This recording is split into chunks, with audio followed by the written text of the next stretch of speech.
ಈ ವಿಡಿಯೋ ನೋಡಾದ್ಮೇಲೆ ನೀವು 10 ರೂಪಾಯಿ ಆದ್ರೂ ದಾನ ಮಾಡ್ತೀರಾ. ಇತ್ತೀಚೆಗೆ ಪ್ರವಾಹದ ಇಮೇಜ್ ಅಂಡ್ ವಿಡಿಯೋಸ್ ನೋಡ್ತಿದ್ದೀರಲ್ಲ, ಯಾವ್ದು ಓಲ್ಡ್ ಆಗ್ಲಿ ಫೇಕ್ ಅಲ್ಲ.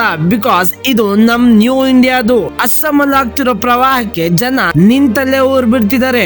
ಅಫಿಷಿಯಲ್ ರಿಪೋರ್ಟ್ ಪ್ರಕಾರ 68 ಜನ ಸತ್ತಿದ್ದಾರೆ. ಅನ್ಅಫಿಷಿಯಲಿ ಜಸ್ಟ್ ಥಿಂಕ್ ಮಾಡಿ, ಮನುಷ್ಯರಷ್ಟೇ ಅಲ್ಲ ಪ್ರಾಣಿಗಳು ಕೂಡ. ಈ ಪ್ರವಾಹಕ್ಕೆ 800ಕ್ಕೂ ಹೆಚ್ಚು ಊರುಗಳು ಮಾಯವಾಗಿದೆ. ಗೈಸ್, 800 ಜನ ಅಲ್ಲ, 800 ಊರುಗಳೇ ಮಾಯವಾಗಿದೆ. ಅಂದ್ರೆ ಜಸ್ಟ್ ಥಿಂಕ್ ಮಾಡಿ, ಮನೆಗಳಿಲ್ಲ, ಪ್ರಾಣಿಗಳಿಲ್ಲ, ರೋಡ್ಗಳಿಲ್ಲ, ರೈಲ್ವೆ ಟ್ರ್ಯಾಕ್ ಗಳಿಲ್ಲ, ಯಾವುದೇ ಕಮ್ಯುನಿಕೇಶನ್ ಗಳಿಲ್ಲ. Guys, literally shocking. ಅಂದ್ರೆ ಸತ್ತೋಗಿರೋರ್ನ ಮರಗಳಿಗೆ, ಕಂಬಗಳಿಗೆ ಕಟ್ಟು ಹೋಗ್ತಿದ್ದಾರೆ. ಇನ್ ಕೇಸ್ ನಾವು ಬದುಕಿದ್ರೆ ರಿಟರ್ನ್ ಬಂದು ಅಂತ್ಯ ಸಂಸ್ಕಾರ ಮಾಡ್ತೀವಿ ಅಂತ. ಆ ರೇಂಜಿಗೆ ಪ್ರವಾಹದಲ್ಲಿ ಸಾವಿಗೀಡಾಗ್ತಿದ್ದಾರೆ. ಈ ಪ್ರವಾಹದಿಂದ ಜನಗಳಿಗೆ ಕುಡಿಯೋದಿಕ್ಕೂ ನೀರಿಲ್ಲ, ತಿನ್ನೋದಿಕ್ಕೂ ಊಟ ಇಲ್ಲ, ಇರೋದಿಕ್ಕೆ ಊರೇ ಇಲ್ಲ. ಬಟ್ ನಮ್ ಮೀಡಿಯಾ ಇದನ್ನ ಕವರೇ ಮಾಡೋದಿಲ್ಲ. ಈ 90s ಕಿಡ್, ಆಲ್ಫಾ, ಜೆನ್ಸಿ ಇವರಿಗೆಲ್ಲ ಸೋಷಿಯಲ್ ಮೀಡಿಯಾದಿಂದ ಫ್ಯಾಕ್ಟ್ ಏನು ಅಂತಾದ್ರೂ ಅರ್ಥ ಆಗುತ್ತೆ. ಬಟ್ ನಮ್ ಪೇರೆಂಟ್ಸ್ ಗಳಿಗೆ ಈ ವಿಷಯ ಗೊತ್ತೇ ಆಗೋದಿಲ್ಲ. ಬಿಕಾಸ್ ಮೀಡಿಯಾದವರು ಇದನ್ನ ತೋರ್ಸೋದೇ ಇಲ್ಲ.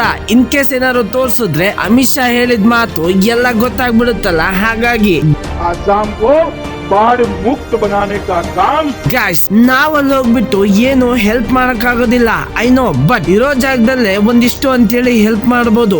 ಗೈಸ್, ಇದು Assam relief fund account number. ಇದರಲ್ಲಿ ಮಿನಿಮಮ್ 10 ರೂಪಾಯಿಂದ 10,000 ರೂಪಾಯಿವರೆಗೂ ಆರಾಮಾಗಿ ಹಾಕ್ಬೋದು. ಇದರಿಂದ ಒಂದು ನಮ್ ಕೈಯಲ್ಲಾದಷ್ಟು ಸಹಾಯ ಮಾಡಬಹುದು. ಬನ್ನಿ ಹ್ಯುಮ್ಯಾನಿಟಿಗೆ ಕೈ ಜೋಡ್ಸೋಣ.